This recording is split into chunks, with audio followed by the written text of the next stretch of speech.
All right, guys, happy Saturday. I'm going to do just a quick overview of not how to study because you have a complete file giving you suggestions on what to do, but to give you an idea of what the exam is going to cover. It is now open, but as I said, I would prefer that everybody wait until next Friday. Starting around the 18th, it's open till the 22nd, so there's plenty of time to take it. The main thing is on part one, you're being asked questions from the lessons. On part two, you're asked to identify things from the readings. So you need to do both. Um, in terms of what the lessons will cover, uh, first, most important thing, getting right off the bat, understand what Puritanism is, understand those basic characteristics of Puritanism.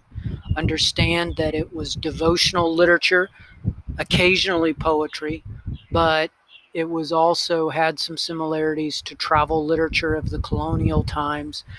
It's overarchingly religious, and it is designed to prove the basic beliefs of Puritanism. One of the things that we didn't necessarily stress in the discussion question is the emphasis on the plain style and making sure that you understand that part of the reason the Puritans left the Anglican Church was because they felt that Latin was too ornate, that it got in the way of the Word of God. So keep in mind the Puritans are not using the King James Bible. So know those basic beliefs of Puritanism. Know, uh, for example, what typological history is. That's defined for you in the notes. In terms of Samuel Sewall, uh, be able to recognize which book of the Bible that he might not have quoted from. And I'm just going to give you a little bit of a hint here. In general, the Puritans emphasized more of the Old Testament than the New Testament. That doesn't mean that they didn't quote the New Testament. It just means you want to look at the types of stories that Sewall is quoting from to prove his point.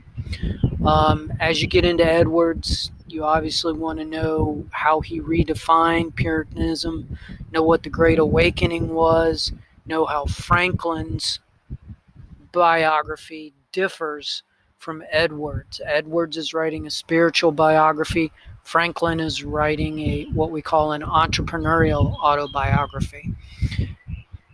In terms of Puritanism, make sure you understand the definition of a Jeremiad, what type of literature that was, what form of literature.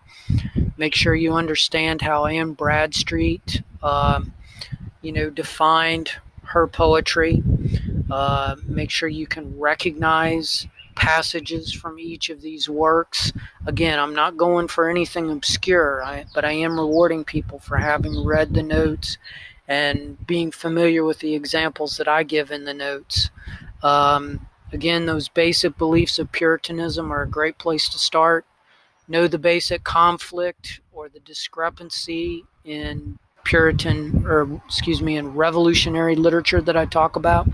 The idea that although they are talking about American content that is democratic, it does not use plain speech, but it is drawing from British models. So it just didn't connect with audiences. All right, so for part two, now again, as you read this material, try and keep in mind major events that happen. So, for example, if I were going to ask you to give me examples out of Bradford that he cites as examples of predestination, give us some. If I ask you about Robert Califf, his accusations against Cotton Mather, you should be able to identify what specific things he was uncomfortable with. You got to really know Mather's position on both spectral evidence and confession, how he kind of weaseled his way out of the idea that confessions might be coerced. He absolutely believed in spectral evidence. He was wishy-washy on confession. In terms of Bradstreet, you want to know what sorts of her general stance in the poem about women's literature, but also how she imagined her relationship with her book. And look at the last poem for that. The first poem, the author to her book.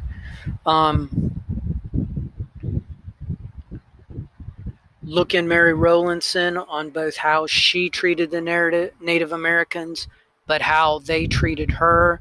At what points can we sort of detect the limits of her ethnocentrism in the way that she unknowingly depicts Native Americans, whether it's at laughing at her or sort of playing up to her worst fears that they might be cannibals. Know the types of places where Jonathan Edwards may have experienced the pleasure of Puritan doctrine, where he really found that he understood the Bible. Know in Franklin sort of the structure of the book, how he uses the term errata as a printer to define his life as a mistake, but also as he imagines the book as kind of a letter to both his son and future generations of how to be a success. Understand the sorts of devices that Phyllis Wheatley uses, like the Latin use, the peculiar name that she uses for the United States. Unlike the Puritans who called it Canaan out of the Bible, she called it something else, so you want to know that. Samuel Occam, understand the nature of his sermon and what event happened that he was addressing on that. For the Freeman poems, just sort of understand how he depicts the Native Americans and the landscape of America. Know, if I gave you a list of Franklin's basic virtues, be able to recognize which one doesn't belong. That's not going to be a trick question, I promise you. Understand both how Rowlandson was taken captive and how she was eventually returned to the Puritan colony to be able to write her book.